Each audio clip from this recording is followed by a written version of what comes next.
use of rocks. Not a problem.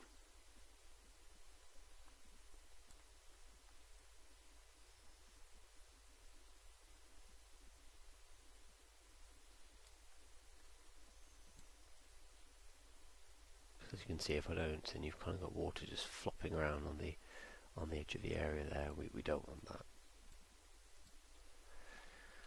So we'll get some copying in place. We'll get these pieces in here.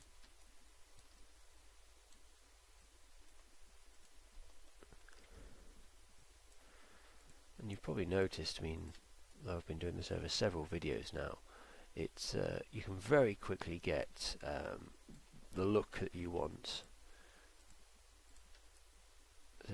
in terms of, you know, the detail and such. It's just a case of how much time you want to put into that area.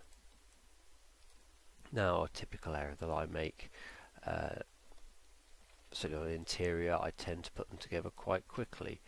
So once I've got a rough idea of what I want and I've found the right placeables for it, I don't really have much trouble in just slapping it all together. Exteriors, on the other hand, I tend to spend a lot of time on those. Right, we managed to close that off nice and sharpish. So that's looking good. We had another one over here, so we'll paint in the water for that one. I've already put the rock sort of wall in around it, so that one's good to go and finished. And there's another one here. Once again, the wall is in place. Just paint that water in and we're done. Any others? There isn't. One of the next phases we'll look at into the detailing is actually the water properties itself, but I don't want to really cover too many subjects in one video, otherwise it's going to get a bit hard to keep track of me. So we'll go back to trees as we were doing in our previous video, and we did want the bottle brush shrubs, so we're going to go with shrubs now, and it should come out better this time because we have the boundaries of our water fully defined now. We won't need to keep changing them. So bottle brush shrubs, got one there, but what we want to do first is make sure they are small, because last time they were a little bit too big. The thickness is fine, so we're going to leave that. The last number on the right is always the height, remember, so we're going to go with a 0.5 height, and there we are, we've got something a little bit smaller and easier to look upon. So I'm going to spray that down.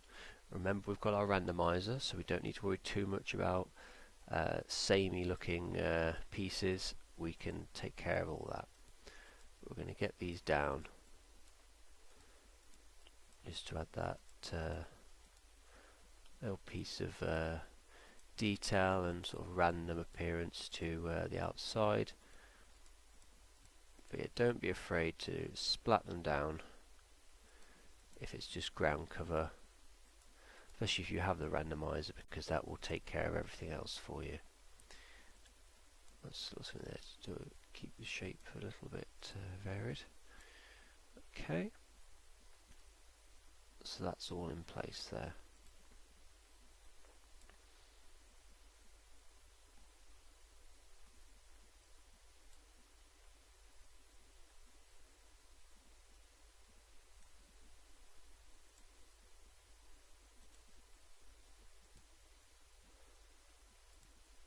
Right, that's good. I thought I'd not scaled them all for a second there, but I had. Alright, so we're fine with that. I'm not going to go randomizing them just yet though. So our second light source is we want to spot where someone has come into the cave for reasons we shall cover later, but there is a person in here on their own, and they've lit a fire and they're sort of hiding out in here for the time being. Now what we need to do is determine where we'd like them to be. So the player's going to come in from this point here, and they'll have this centerpiece here. We've got a little way around here, and we've got some bit of room at the back as well. This is probably a good spot here actually. Quite happy with that one. also perhaps here.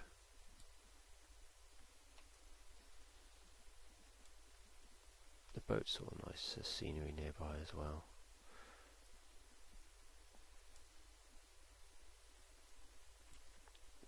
We're going to put them here. I think this is a good spot, just in this corner. So we're going to go back to default lighting mode, so the real appearance of the area. And what we're going to do is we're going to need a source of fire, or a lighting source. We'll start with the lighting source because that's always a good indicator of what you're going to get. So if you click on the lights blueprint, and I'm going to use my one of my pre-placed lighting, my pre-made lights rather, but I will run you through the creation of getting a fire-like effect for your modules. So we're going to go with Forge Light.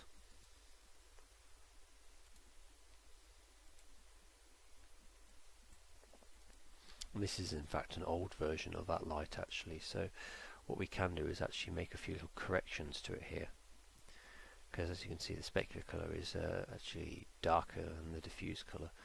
So we'll leave the diffuse colour kind of where it is. What we need to do with the specular colour is get it to be brighter than that. So I'm going to quickly do that, which 249, 1495, and then we're going to tune it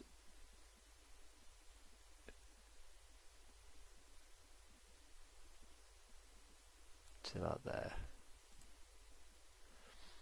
Now what we want to do with this is get it in the right position. I think over here is actually just fine. Now the settings in use for this, if you want to create a sort of a fiery like effect, first off then you've got your colours etc. Set those as you need to, they're all absolutely fine. Now behaviour is the tab that you will be particularly interested in for this. First of all you need you want a flickering effect, so you want to have that set to true. Next is the flicker rate, so how fast you want it flickering. So the higher the number, the more of a flickering you'll get. So currently on a flicker rate of 20. If I put it in 100, that speeds up a bit. If I put it at 1, it almost isn't flickering at all anymore. If I put it to 20, and we get a good sort of range there. The flicker type you want is generally jumpy, because then it will kind of randomly change its brightness and things like that as it's flickering. You get others like bouncing and linear as well, but jumpy is probably your best choice there. And the flicker variance is very much a amount of change in intensity. Every time it flickers, the intensity of the light will change just for that split second, and that's the higher this number, the greater the change you may get in that flickering as well. Lerping is another option you can have for, say, magical lighting, that kind of thing. Is that when if you enable it, when the light has been in place for a while, it will suddenly change colour upon its target. So say a lerp target, for instance, is this wall here. So I've enabled lerping, for example. Let's put it on for the sake of it. So it's on true, and what it's doing now is it's kind of blending. Hopefully you can make that out. It's kind of blending in. Now looking at the top, we've got lerp target colour. So when that lerping light hits something like this wall on the ground here, we can set what the diffuse colour of that lerp will be. So for argument's sake, let's go with our pink again. We want it to be pink. The intensity of the lerping colour, let's call it 3, really sort of bright pink. And the specular colour, it's the lighting mix. Let's say it's going to be yellow. Now going back to lerping in the behaviour tab, you've also got things like the lerp period. So as you can see, there's comments here, specifies the time in seconds that the light takes to blend between the colour settings and the lerp target color setting. So let's say it takes 3 seconds. So, oh, there you go. You see, you're getting an interesting change there now. So you can play around with this to your heart's content. You know, really have a good try out with that. But so we don't want to do that. Let me just check my torchlight might be a good one actually. Let's pop that in because that's actually not in need of any massive updates.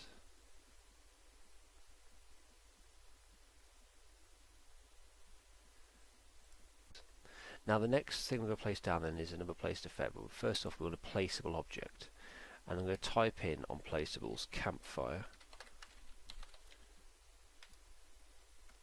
Okay, we're going to type in camp. There we go. It's kind of joined it all up in one go, and we'll see what we get here. We get this sort of weird, sort of specially made one, which is not going to be anything like that. But this one here, I think the this one is probably a good shout. We'll put that one in there. So great, we've got our campfire, which even looks like the wood's lit up and alive, which is nice, but we're lacking any kind of flame. So we're going to go into our placed effects here, and we want to look for there isn't actually an effect called campfire, which is not very helpful. So there is fireplace, which does seem to do a good job of it. However, I do have a special package of placed effects. So what I'm going to do is I'm going to put fireplace down. I just want to see if there's actually a difference here. With the default tool set you will not be able to do this. I'm just going to hide the trees a second. I'm going to type in on special effect camp. Yes, this is one of the new ones. Or I'll play a campfire.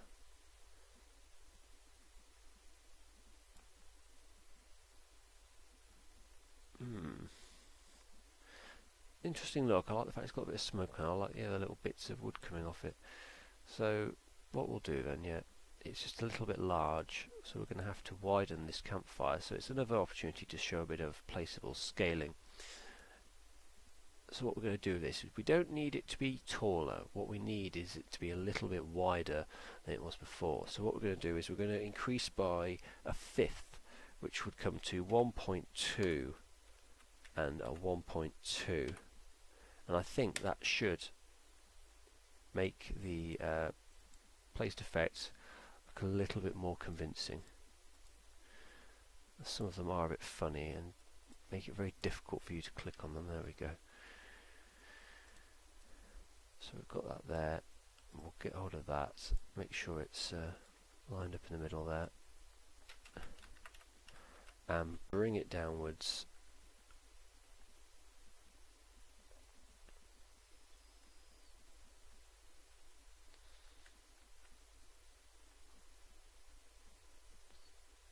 Yeah, that's not too bad at all. So we've got that in there, and then there's our light as well. Now it's often a useful thing is when you're in game and if you've got say shadows enabled, you may find that things like campfires and light fittings are actually creating shadows of themselves on the ground, and they can look a bit silly. So what I've done, or usually do now with my objects where fire is or light is coming from, is to first select the object where which is the source of the fire, and go to receiving shadows, or sorry, cast shadow, and change it so that it doesn't cast shadows. I don't want the campfire to cast shadows, but that is essentially what could potentially happen.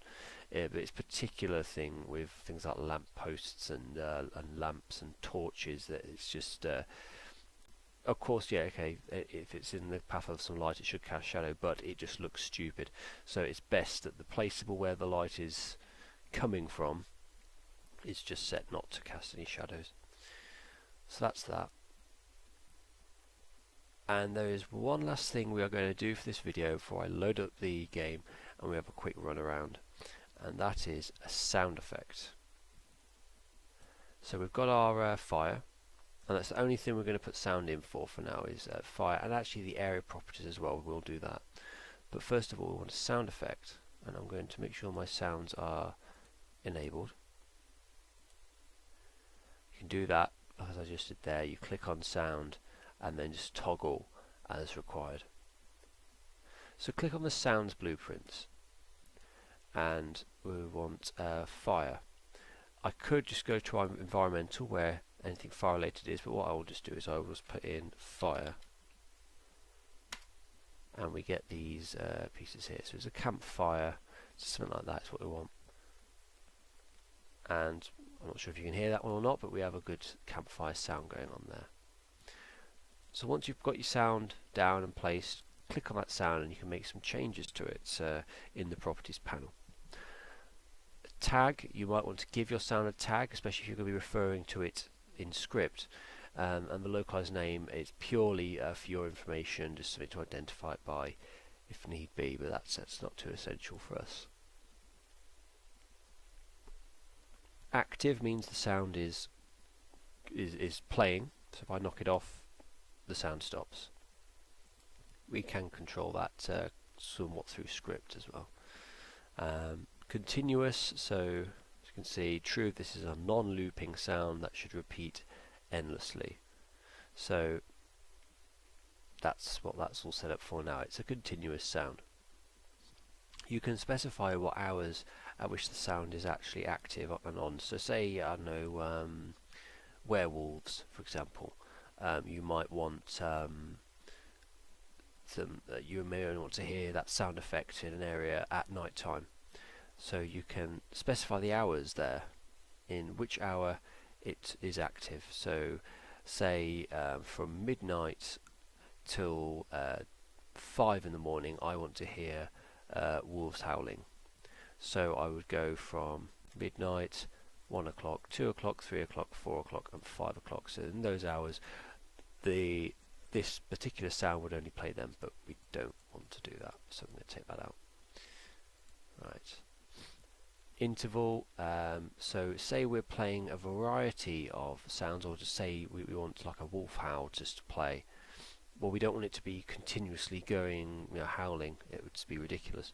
So what we can do is we can apply an interval in milliseconds between those sounds playing. So obviously remember 1000 is a second. But you want to put a decent interval in with that, and we can visit things like that later. And then you can also add interval variation. So if the sound is to be playing occasionally, you can also add a further randomness to that by actually adding a variable amount of time within the interval you've already specified. So if you say the interval is 10 seconds and then you say interval variation is 2.5 seconds, then it will be between 10 and 12.5 seconds or so between repeating. So yeah, you add a bit of variation, less predictability with that. Looping obviously just means sound, it just never stops, it just goes on and on and on. We have continuous on this one, so we're fine. Pitch variations, if you want the sort of the sound itself to sound a bit different every time it plays, you can put some variation on it there. Priority, I don't tend to mess with that too much, but as it says here, in the event that several sound effects play at once, this determines which sounds get priority. So I suppose if you're in a dragon's lair, for example, and you've got dragon roars, or if it's just the other sound effect being, I don't know, some sort of cave creature or something like that, a bat, for example, well, it's more likely you're going to want to hear the dragon than the bat. So that's maybe an example of prioritizing your sounds there. But I don't really use that too much.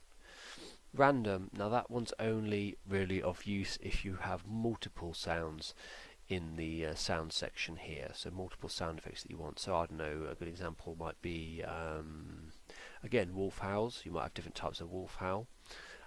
You might have say explosions, or sort of people talking,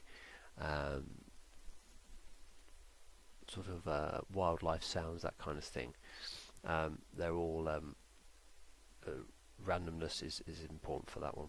because it will select one of those sound effects in the list at random. So coming to randomness, it relies on the selection of sounds you have. So here, that is the name of the sound effect file that is being played for our fire. I can open this and I can add more sounds to the list. I just scroll through and I pick my sound. I can use this filter bar here, so dragon, and we can get some dragon based sound effect files. And obviously for those into custom content, you can also add your own ones as well, but I'm going to remove these because we don't need any of that. The volume of the sound, so if we want to make it louder, we absolutely can. I think we'll put it to about 105, I think. And volume variation doesn't matter, it's looping, so or playing, at least it's continuously playing. I also missed the times at which to play the sound, so obviously the hours at which the sound is active that I showed you, that is if you want specific times of day, so it's certain hours of the day. This setting, times at which to play, is a more general setting, so only play it during the day, only play during the night, and then or we play at use hours, in which case we set use hours and then we go to the hours up there and set those hours. So I want it to play always, so we'll leave it at always. And then in the MISC section, as you can see, we just have things like locking, which we do with placeables, comments, which are purely for your convenience. So for example, if we were using sound effects for a script, which I often do, I might put in here, play this visual effect when this creature dies, for example, or when the player enters this area, play this sound. So it's more information for you to help you in your building and maybe troubleshooting, things like that. So yeah, height locking, positions, etc, etc. And then the positioning. We've got maximum distance, so using the comments there, the maximum distance in meters from the source at which the sound is audible to a listener. It will be very faint at that distance, so obviously if you want the sound to be louder the closer you get, and obviously quieter the further away, that is the furthest point where the sound is actually audible. If the player is more than that distance away, then they will not be able to hear it, so you will need to experiment with that and also look at the globes for that as well. So if I on show and hide remove light spheres, we now have this blue sphere here, and that is the sound. So that is the outer limits of the sound. So if we are standing around here, we will just about be able to hear the fire. But if we're standing right here, we'll be able to hear it very, very clearly. But we'll show all again. And we've got minimum distance, so that is the distance at when the player will be able to hear the sound at full volume. I'm going to put that to 2 meters.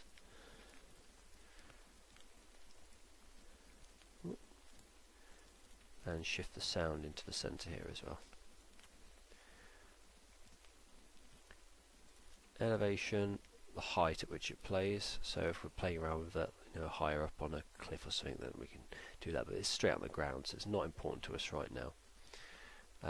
Positional, so positional meaning it relies upon these things like the distance that I just explained.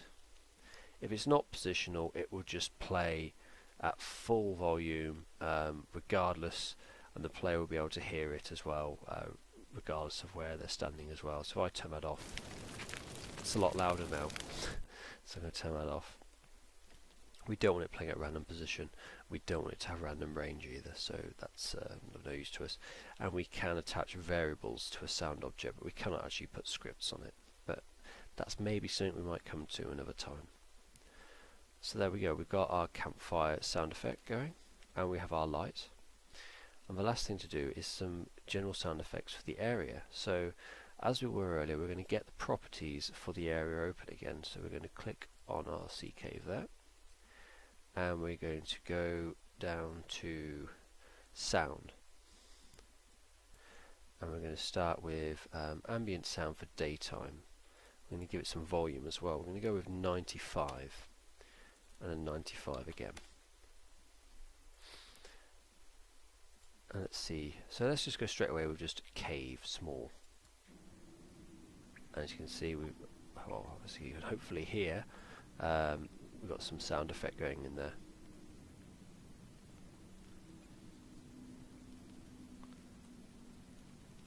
Now we'll probably end up having a play around with this and getting the right sort of thing in, but right now I don't think we have anything in particular we're going to be wanting. No, we're going to go cave small, and again on the nighttime setting we'll go cave small. We could set music and stuff, but for now we're not going to. Environmental audio effects, we'll just go with cave as well. Now if there is one last thing we can do, I'll keep adding to this video. I'm sure I intended to be done by now, but anyway, we're going to add one more sound effect, and I'm going to type in C, just see what we have here.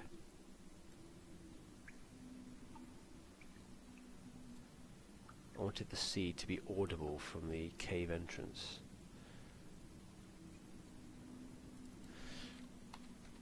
Type in ocean.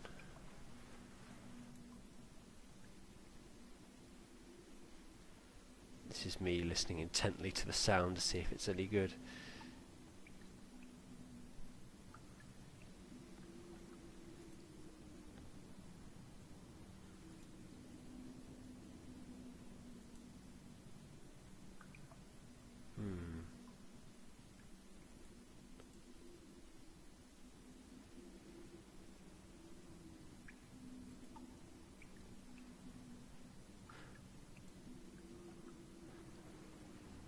I think we'll go with ambient ocean. That sounded quite interesting, that did. We just drop it in the centre, in the entrance here rather, and have a look at the settings for it. So yes, it's active. I do want it to, it's on looping, it appears to be. In that case then that's fine. And the volume will get it up to 85. Maybe a bit more, go with 90. And it is positional, good. Maximum distance, so we want it to go over a distance of 30 and a minimum distance of 5.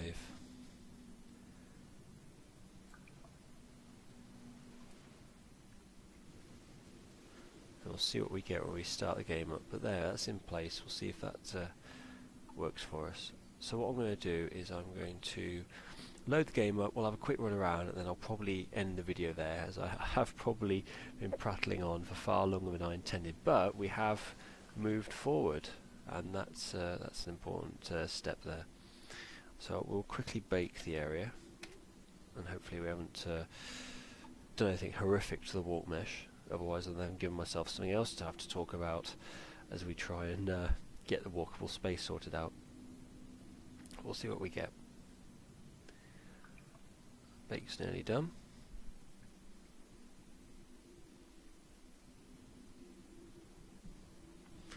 Just clear that off. See what we have here. Oh, it's fine. Or more or less. I mean, it needs tidying. So we will come to that.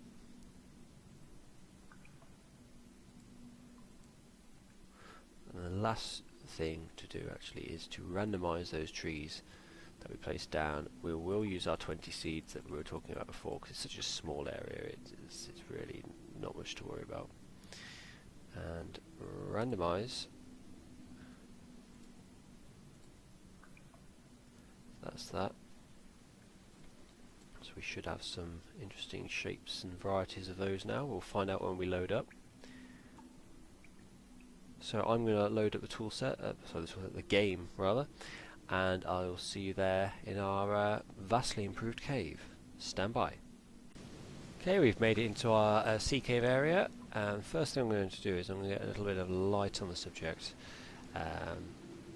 Obviously I could just cast a light spell or anything like that, but this area is going to be intended towards produce level 1 characters, so the sort of resources there at their disposal may not be that great. So yeah, let's put up a torch, and straight away we can see just what we have here. I don't know how good the sound quality is going to be on your end, but yeah, we can hear the sea while we're near the entrance here, and it's getting a good deal quieter as we step into the cave, which is good. We might lower that sound effect a little bit though. If I take my torch away just for a minute, and straight away we can see some of the effects in action now, the lighting and such. We've got a nice sort of lighting effect on the ceiling there and on the wall. We get to obviously sort out the water appearance and things. We'll get to work on that one, try and get it looking a bit better. As for our ground cover, if I get the light up here, it's looking rather good. I can make it out. We can hear our fire effect going there. That's very nice, and the effect looks rather good too, actually. This is where the mesh is a bit choppy, but we'll look at that. So yeah, it's looking very good. I can probably put this torch away now. And yeah, we've got some very nice effects there. So you've got the extra brightness. I think that's part of the specular lighting coming up there. Really locked well off our armour. It's a sort of yellowish sort of look. This was another one of his characters, so he's wearing all kinds of fancy stuff there. But yeah, I think we're the cave's really moved forward. It's in a good position right now. And what we'll do in our next video is we will get the final details put together, along with a few more little details here, and we will also optimize the walk mesh by adding cutters and changing some of these objects to environment objects as well. And then we will be ready to really move on and look at actually the content in this area, what we really want to happen in here. So stand by for that, and thank you for watching. Any requests or anything like that, do let me know, and I'll be happy to try and answer these questions. But stick around and join me for the 5th installment of Let's Build. See you later.